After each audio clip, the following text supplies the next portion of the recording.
Okay, welcome back. EENG 460. I think this is part 3. We're still looking at the same program, this number system program that converts decimal to octal. And I think we went through main. Last time we looked at a lab header and a init register. So now we want to look at the procedure prompt for n. Now what this does is it prompts the user to enter a number, and then it returns that number. So when you look at this guy, you don't have any loading before that, so you're not passing any parameters through A0, A1, A2, and A3. But this procedure is going to return a value, and the value that it's going to return is n, and it's going to put that into S2. All right, so let's go look at prompt for n. Okay, scroll down to here, and where's this guy? Okay, here is your prompt for n procedure. Okay, this procedure prompts for the value n, and it returns it. Okay, here's my return values. It returns it in V0. It doesn't use V1. And then once again, I have my no ops. All right, so my no ops kind of tell me in Qt spim where this guy begins and ends. And then what do? Well, this guy here is just printing out a string. This is to prompt the user to enter in. This one right here uses the V05, load immediate V05, and that's the trigger for read an integer. Okay, when you call syscall, it's going to suspend until I type an integer in the console, and then it's going to put that into V0, but I want to move it into T0. I want to cache that. So this guy's going to put it into V0, but then I'm going to immediately move it into T0 because I'll use V0 for other stuff. So for example, right down here, now I'm going to print out a string, enter in2, that tells the user I echo back what I read in. So you definitely want to cache this guy into T0 because you're overwriting V0 right here.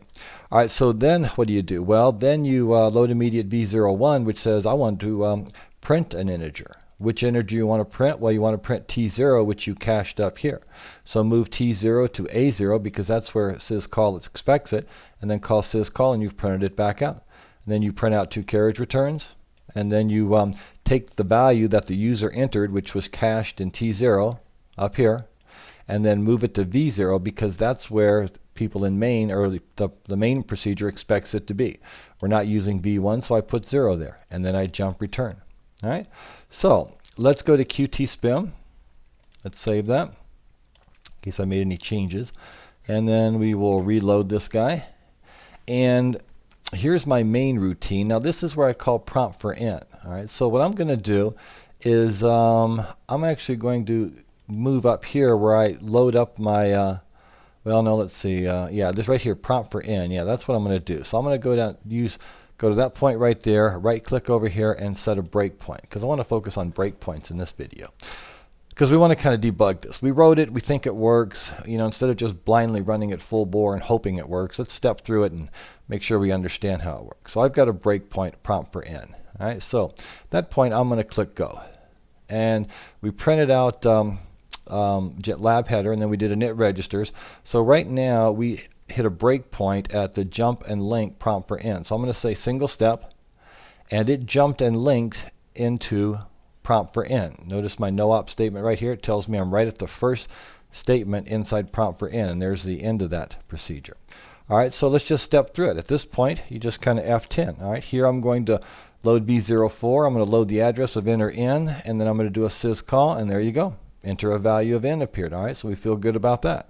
Then we load V05. You can go check V0 if you want to. And then I do syscall. Now when I do syscall here, it's expecting me to hit an integer. So I'm going to hit F10. Notice I didn't go to the next line, even though I hit F10.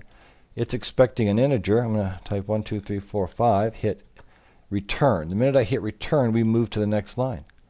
Now I'm going to move V0 to T0. Hit F10. Now as a sanity check, let's just go over and make sure that V0 got moved to T0.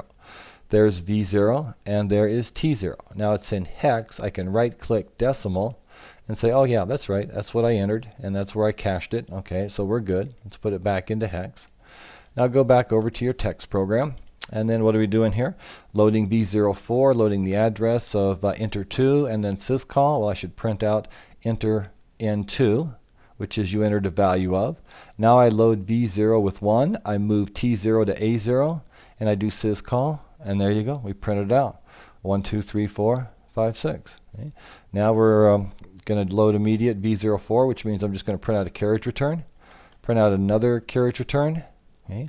And now at this point, I move T0 to V0 and 0 to V1, but let's double check. Let's make sure that I did in fact get T0 into V0. So let's go back over to here. T0 was this. Is it in V0? Yes, it is. We can always change it to decimal if we want to feel better. So yeah, we're returning the value the user entered. All right, that's good. Let's go back into here. The next statement is a jump return address. Jump return address. I hit F10, and now I am back in my main. Okay, there's my main procedure, and there's where it ends. So here you go. So I feel pretty good. So at this point, we're going to take that return value and we're going to move it to S2. All right. So let's do that. And then we can go over here and say, is it in S2? Yes, it is. It's right there, S2.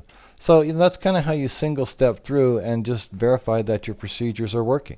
So at this point, the whole point was just to check out prompt for n. Now let's just run it full bore.